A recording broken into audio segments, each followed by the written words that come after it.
Joining us where he's putting his money to work right now is John Mowrey. He's the CIO and Senior Portfolio Manager at NFJ Investment Group, in from Texas.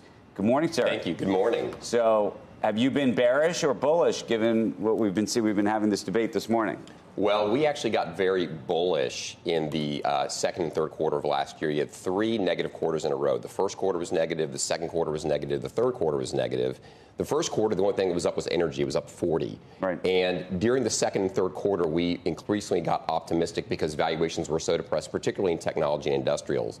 What's interesting today is we've been shedding a lot of that exposure, reducing technology, reducing industrials. We've been adding to REITs. We've been adding to banks. We've also been now adding more recently to utilities. And all of these areas are tied to interest rates. Is that a defensive play for you? Well, it's interesting. I would say that it is more valuation call, but it's definitely looking more defensive because we're moving away from some of the more stretched areas in tech and industrials and in home builders that have benefited tremendously from the run we've seen. If you like real estate investment trusts, if you like the REITs and it's an interest rate call, you think interest rates are coming down from here?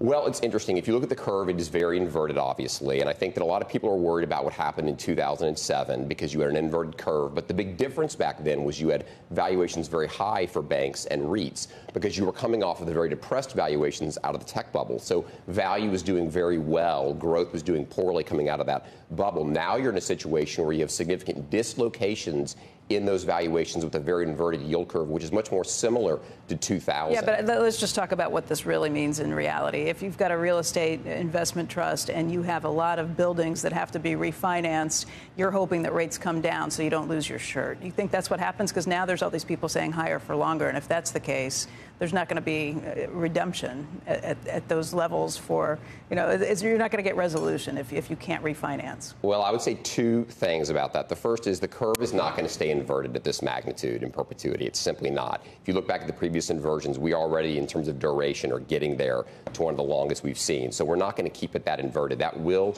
begin to unwind. I think that will benefit banks and real estate. But particularly to your question, there are plenty that are in trouble. Some of the smaller ones, some of the ones that have office exposure where people have relocated, work from home. That is a trend that has been an issue for many of these. But I would say that if you look at some of the more specific names, whether it's industrial REITs or Alexander Realty, which is an office REIT, but it caters to the pharmaceutical companies and the biotech companies, they can't relocate those labs easily, and they have very high collection rates. And they don't have near-term maturity. So I think you have to do your homework. I don't think you want to buy a basket. Yeah, it's not all. It's not all. So I'm a portfolio manager, so we're looking for specific places to target. But I do think that the area is washed out because of negative sentiment around rates. And the reality is you want to be stepping into real estate when capital's turned off. That's the irony, because I do find it ironic that everyone said, well, real estate was very expensive when rates were at 0. Now they're saying, well, you don't want real estate because rates are high. So it's like you can't have it both ways. And the other thing I would say, which I find interesting, is everyone says, okay, technology's great now. NASDAQ's up 35%. But didn't they sell the NASDAQ because rates were high?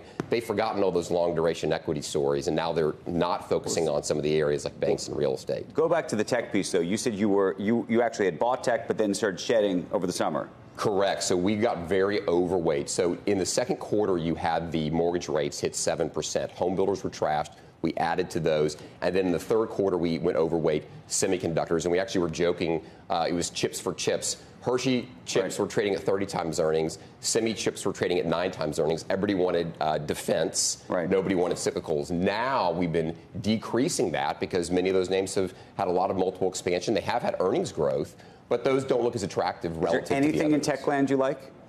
Yes, there are areas that we like. I would say that some of the application software names still look relatively interesting to us. But in aggregate, we are underweight technology. We're now underweight semis. We're now underweight many of the hardware names. So I see less interesting opportunities there relative to the landscape that we're seeing. What about energy? You based in Dallas? Yeah, I'm based in Dallas. Yeah. What's with the Cowboys? Well, the Cowboys are doing okay so far. What was that last game? I thought they were. We're just getting started. What about energy? Joe. What about energy? Do you have to be long energy or no? In Texas? Well, here's what I will say. People look, say that's a guy. He doesn't like oil or something. I know. Texas, we have a reputation, don't we? So in the first quarter, we do. In the first quarter, energy was up 40% of last year. Energy got very expensive, okay? You can't value energy on price to earnings and just those traditional PE metrics. I hear a lot of people saying, well, energy's cheap, PEs are low, yields are high. It's like, That doesn't make a lot of sense to me because when oil was at zero and the P's were high and yields were low, that was actually the best time to buy those. In fact, they did much better than many of the tech names coming off of very depressed levels. Yeah. So to answer your question, we've been reducing energy exposure. We've been reducing refiners, reducing E&Ps. Yeah. We don't think those are particularly attractive. They are trading at substantial premiums on price to book, which is our preferred metric when we look at the larger integrated and E&Ps. We know now that zero was a buy. Remember? What's that?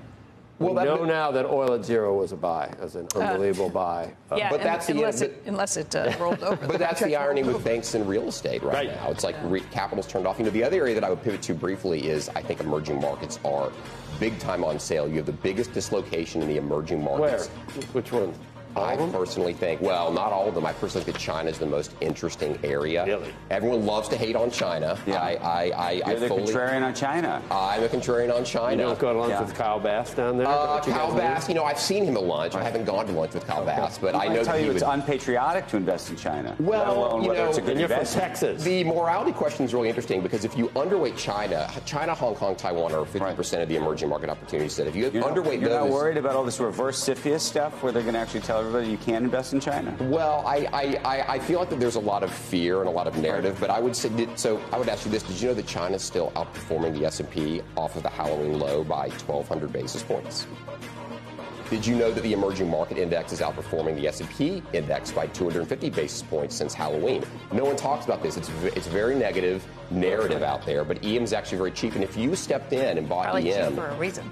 It is cheap for a reason, but I'll share this. If you stepped in October of 01, okay, very unpopular time to buy the emerging markets, you were still beating the S&P 500 by nearly 75 basis points per year since October of 01.